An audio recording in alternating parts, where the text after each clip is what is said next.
when a quiet priest challenged Elon Musk to prove the existence of God using science. The world laughed until Elon said yes. What began as a rational experiment turned into a discovery no telescope could explain. And when the data pulsed like a heartbeat, Elon asked the one question he never imagined: what if God is real? Before we continue this incredible story, let us know where you're watching from. If you enjoy stories like this, subscribe to the channel, because tomorrow we have another inspiring story you won't want to miss. In a small stone chapel tucked behind a tree-lined street, Father Matthew sat hunched over his desk, the weight of the question pressing on him like a storm. He had read Elon Musk's interviews, heard the way he dismissed religion as outdated, irrelevant, even dangerous. But something stirred inside the priest, an urge he couldn't shake. Maybe it was time someone asked Musk the one question no one dared to. His hand trembled slightly as he pressed pen to paper. "Mr. Musk, will you prove or disprove the existence of God using your own technology?" He signed it with quiet resolve, folded the letter, and whispered a prayer. Weeks later, across the country, Elon Musk sat in a sleek office surrounded by Mars schematics, AI projections, and models of his latest rocket designs. His assistant entered with an envelope marked by a red wax seal. Elon raised an eyebrow, opened it, and scanned the message. "A challenge from a priest?" He read it again, then leaned back, the corner of his mouth curling. "Interesting," he murmured. "Very interesting." They met days later in a quiet library just outside the city.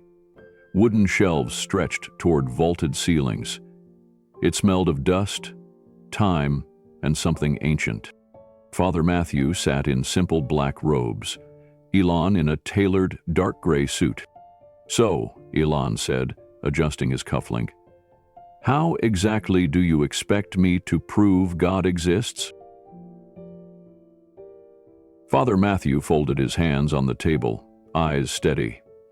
"You've built machines that reach other planets, artificial intelligence that can mimic human thought. You've changed the way we live, communicate, even dream. But can those same tools help you find something beyond the material?" Elon tilted his head, intrigued. "You want me to prove God using science?" "I want you to search for truth," the priest replied. "Use what you trust: data, observation, reason. If there's nothing there, you'll know. But if there is..." Elon leaned back, considering. His mind ticked through possibilities, implications, risks. This wasn't about proving religion right or wrong. It was about asking a question that no one in his field had dared to approach seriously. And that made it interesting. "You know this could go nowhere," Elon said. Father Matthew nodded. "Or it could go somewhere you've never imagined." Elon paused. "I won't look for miracles. I won't look for myth." "Good," the priest said calmly. "Look for meaning." Elon glanced toward the old shelves surrounding them, filled with centuries of human inquiry. Then he smiled faintly. "All right," he said. "Let's see what happens when science looks for God." Later that night, Elon sat alone in his office, the lights dim, the hum of machines barely audible beneath the silence. The letter, the meeting, the challenge. It all lingered in his mind like static on a signal. He had faced countless intellectual puzzles in his life, but this one was different. It wasn't just a challenge from a priest. It touched something deeper. He stared out the window at the night sky, eyes fixed on a single point of light far above the horizon. Why did this matter to him? A memory surfaced. He was a boy again, in Pretoria, sitting alone at recess with a book on particle physics. Other kids were playing soccer. He was scribbling equations, hoping they would explain why the world felt so chaotic. His home was loud, uncertain, his father's temper, his mother's exhaustion. His only refuge was logic, the certainty of numbers. Knowledge had become his safety net. If he could just understand enough, maybe he could control the fear. Maybe he could make sense of the pain. That drive had never left him. But this question, this challenge, wasn't one that could be solved with blueprints or data streams. It wasn't about engines or economies. It was about something he had spent his entire life avoiding, the unknown. He felt it then, quietly, like a whisper in the silence. Fear. Not fear of failure, but fear of stepping into something he couldn't measure, couldn't predict, couldn't dominate. He rubbed his temples, the tension building. What if the truth, he whispered to himself, isn't something I can build? The thought unnerved him, and yet he couldn't look away. The next morning, Elon returned to the library. Father Matthew was already there, seated with a notepad and a weathered Bible in front of him. The two men greeted one another with quiet nods. No small talk, no performance. Just two minds prepared for an honest exchange. Elon leaned back in the same high-backed chair from the first meeting. "Let's be clear," he began. "I'm not here to convert. I'm here to explore." "That's all I ever asked," Father Matthew replied. "Exploration takes many forms." Elon tapped the table. "Let's start with a basic premise. If God is real, there must be a trace, something measurable. Even the most elusive forces, gravity, quantum fluctuations, leave fingerprints. So, why not God?" Father Matthew nodded thoughtfully. "You're assuming God wants to be found in a lab. Don't we find everything else there?" Elon challenged. "If something exists, we study it, observe it, detect its influence. That's how science works. So, if God exists, where's the data?" The priest didn't flinch. "And if he's not a formula to decode, but a relationship to receive? If he's not hiding but simply waiting?" Elon frowned slightly. "I don't buy that. Waiting implies intentional absence." "No," Father Matthew said. "It implies respect for your freedom. Love doesn't force itself, it invites." Elon paused, then said, "So we're talking about feelings now? That's where this goes?" "We're talking about experience," the priest replied. "There are truths we know not by testing, but by living." "Sounds like faith," Elon said, folding his arms. "Exactly. But faith without evidence is just wishful thinking." Father Matthew tilted his head. "And evidence without wonder becomes control, not truth." The two men sat in quiet tension, the space between them filled with centuries of unresolved questions. Then Elon leaned forward. "Let me ask you this," he said. "If there is a God, why make it so hard? Why not show up on every telescope, leave no doubt?" "Maybe," the priest said gently, "the doubt is the invitation. Maybe certainty would rob you of the journey." Elon's expression hardened, then softened. "You know, I've spent my life designing systems that eliminate uncertainty. Autonomous driving, predictive algorithms, launch patterns. My whole world is built to remove doubt." "And yet," Father Matthew said, "here you are, drawn to a question that doesn't work that way." Elon said nothing. The priest added, "Maybe the problem isn't that God is silent. Maybe it's that you're only listening with machine." The words lingered. Elon didn't argue. He looked down at the table, then back at the priest. "I don't know how to listen without data." "Start with silence," the priest said. "Start with stillness." Elon let the thought settle, then finally nodded.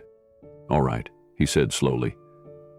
"If there's something out there, something intelligent, some force behind the universe, I want to hear it." He stood, slowly. "Then I'll listen with everything I have." 2 days later, Elon called an emergency session at SpaceX. Not about rockets, Mars, or satellites. This time, the room was filled with top physicists, engineers, data analysts, and AI researchers, and a single slide on the screen that read, "The God Project." Some smirked, others looked uncertain, a few leaned in with cautious intrigue. Elon stood at the front of the room. "We've explored stars, bent light, and mapped the surface of Mars. But there's still one question we've never asked directly. Can technology help us understand the divine?" There were no laughs. No one dared. "We're going to try." What followed was a whirlwind of activity. Elon divided the team into groups.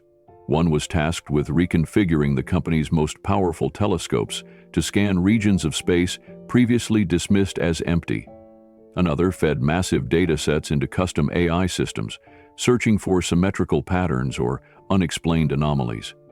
A third worked with quantum physicists to detect subtle energy fluctuations in dark matter. Week after week, they searched. They ran simulations, compared cosmic radiation scans. They looked for anything that didn't fit the known laws of nature. And for weeks, nothing did.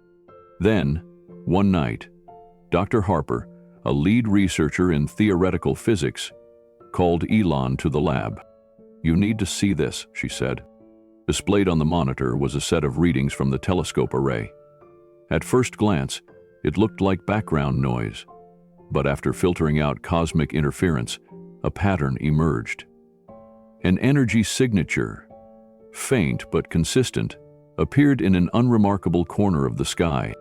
Elon frowned. "Is it a star?" "No," Harper replied. "Not a star, not a black hole, not dark matter either. We don't know what it is." The team repeated the scans. Then, again, the pattern remained. It pulsed, slowly, rhythmically. They triangulated with a second array. Same result. "It's embedded in the fabric," one analyst whispered. "Whatever it is, it's not from any known source." But that wasn't the strange part. Over the next few days, they continued monitoring. The signature held. But then, something shifted. Every time the team focused observation directly on the anomaly, the pattern changed. Slightly at first, then more dramatically. It was as if the energy knew it was being watched.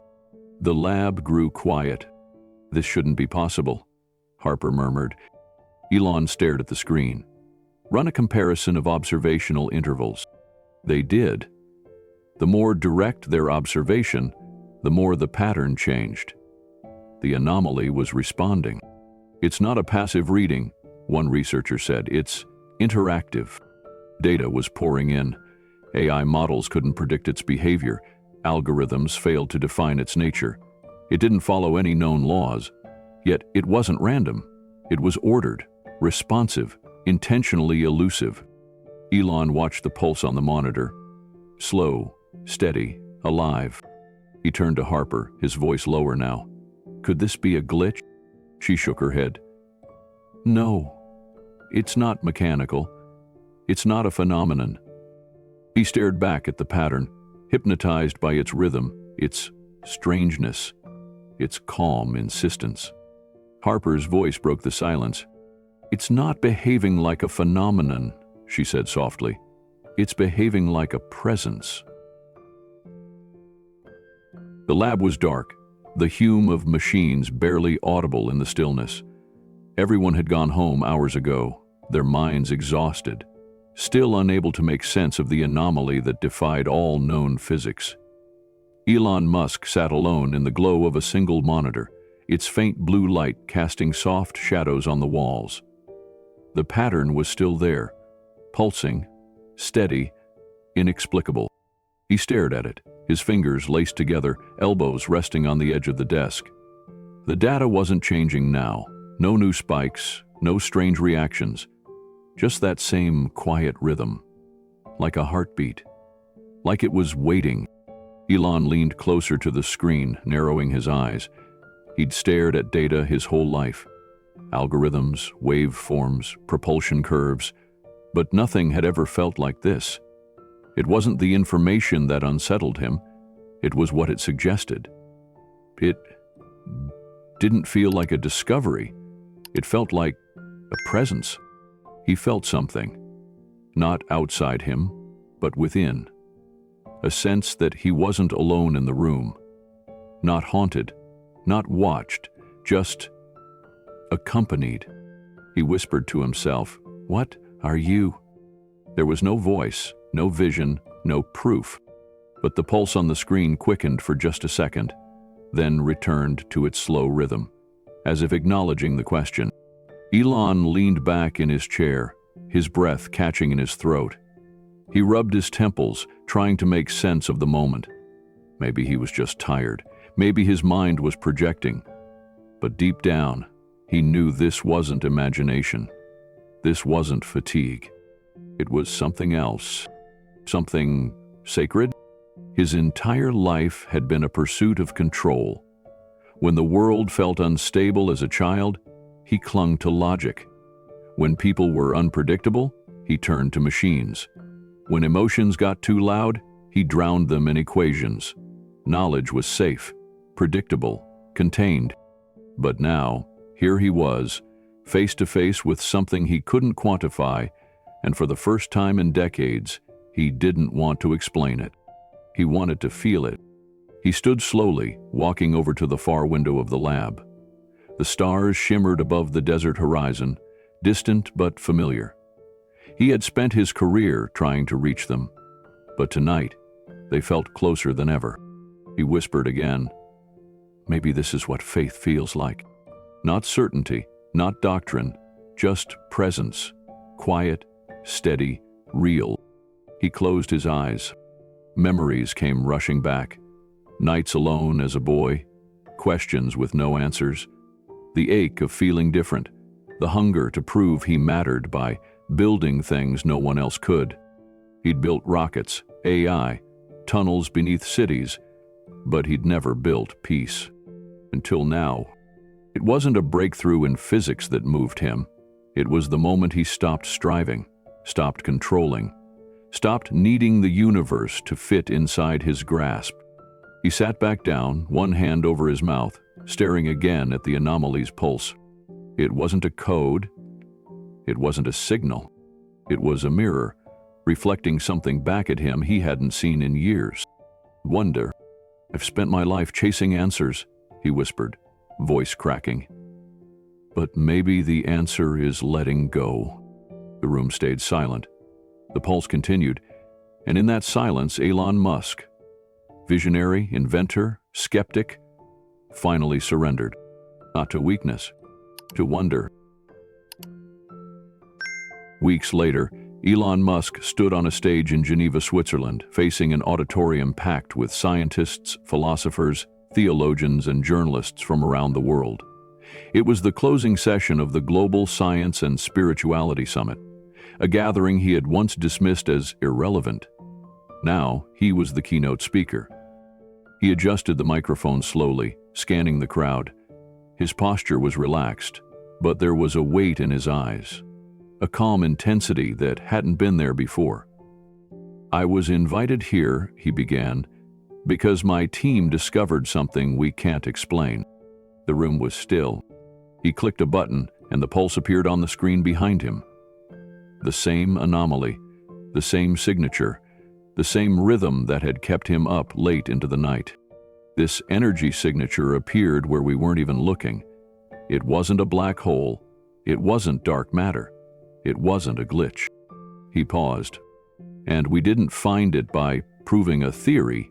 We found it by asking a question we had no formula for.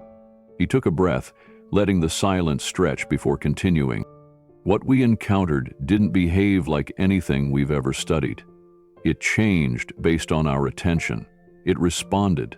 It mirrored. It felt aware. A murmur swept the room, but Elon raised a hand, still calm. "I'm not saying we found God. I'm not even saying we proved anything. What I am saying is that this experience humbled me." He paused again, searching for the words. "I've built my life on logic, engineering, solving problems, and I still believe in those things. But I also believe now that not every truth needs to be solved. Some need to be respected. He stepped away from the podium and walked to the center of the stage, speaking without notes. There's a narrative that faith and science are enemies. I no longer believe that. I believe they're two languages, two ways of reaching for the same thing, meaning. He glanced at the pulse still looping behind him. When I first saw this pattern, I thought I had found a problem to fix. Now, I think it might be a message, not in words, not even in information, but in experience. He folded his hands, his voice softening. We may never fully understand this anomaly, but maybe we're not meant to. The words hit the room like a wave. Some leaned in, some leaned back. A few closed their eyes, just listening. I used to think that if we worked hard enough, built big enough, reached far enough, we'd know everything. But I was wrong. The most important things I've learned came when I stopped trying to master the universe and started trying to understand my place in it. He stepped back to the podium, his voice steady but reflective. Sometimes we're so busy solving that we forget how to see, how to feel, how to listen. Then he gave a faint, peaceful smile. Some mysteries aren't problems to solve, they're gifts to protect. The screen behind him faded to black. The room erupted into a long-standing ovation. But Elon didn't smile for the cameras. He didn't look for headlines. He simply bowed his head for a moment. Quiet, centered, whole. In the days following the conference, Elon Musk moved through life differently. His schedule was still full. Meetings, calls, engineering updates, but the intensity had softened. He no longer rushed from task to task. He walked slower. He spoke more gently. He listened more deeply. At home, he began to reorient his time. Mornings started not with news briefings, but breakfast at the table with his children. Evenings were no longer absorbed by simulations or strategy sessions, but by long walks with his wife, silent moments on the porch, and bedtime stories for X. The pulse of the anomaly still lived in his mind, but it no longer haunted him. It was no longer a question to be solved. It was a reminder, a whisper, a rhythm guiding him back to the present. One afternoon, Elon returned to the chapel where the letter had first been written. The air smelled of wood and wax, of old stone and silence. Father Matthew stood at the altar, placing candles gently on the stand. When he turned and saw Elon, his expression softened instantly. "You came back," the priest said. "I did," Elon replied. "I needed to." They sat again in the same pews where their journey had begun. Elon looked around at the space, at the stained glass, the flickering light, the stillness. "You were right," he said, turning to Father Matthew. "The real journey was never out there." He placed his hand on his chest. "It was in here." Father Matthew said nothing, only nodded, his eyes reflecting peace.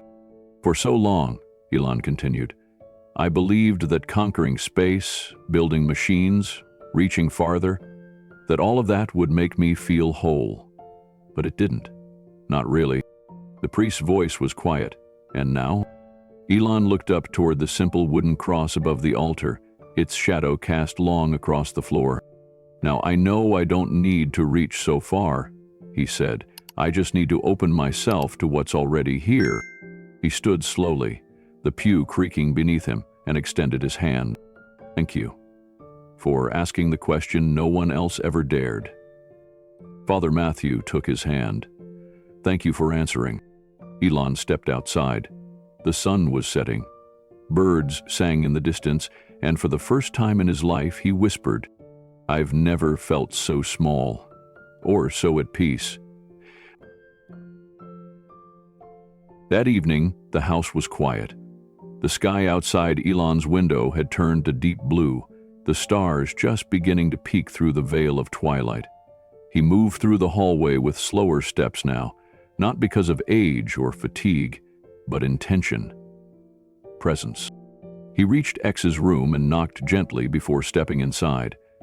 The soft glow of a nightlight filled the room. X was already tucked into bed, eyes wide open, his favorite book resting on his chest. "Hey, buddy," Eli said, sitting on the edge of the bed. "Ready to sleep?" X nodded, then looked up at him with curiosity that ran deeper than usual. "Dad?" he asked quietly.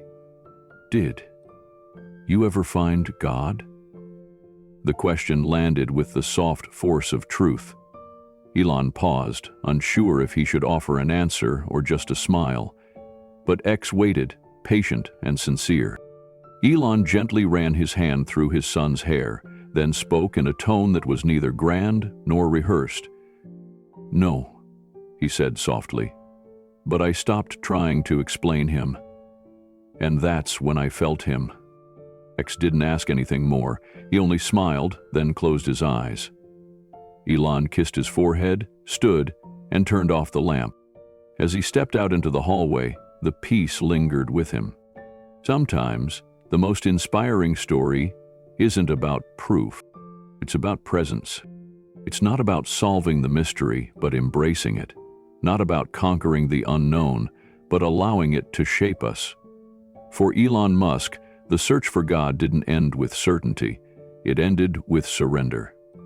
And in that surrender, he discovered what he'd been chasing all along.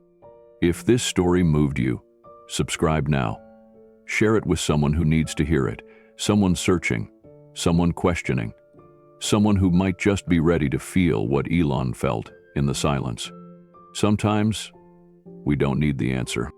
We just need to listen.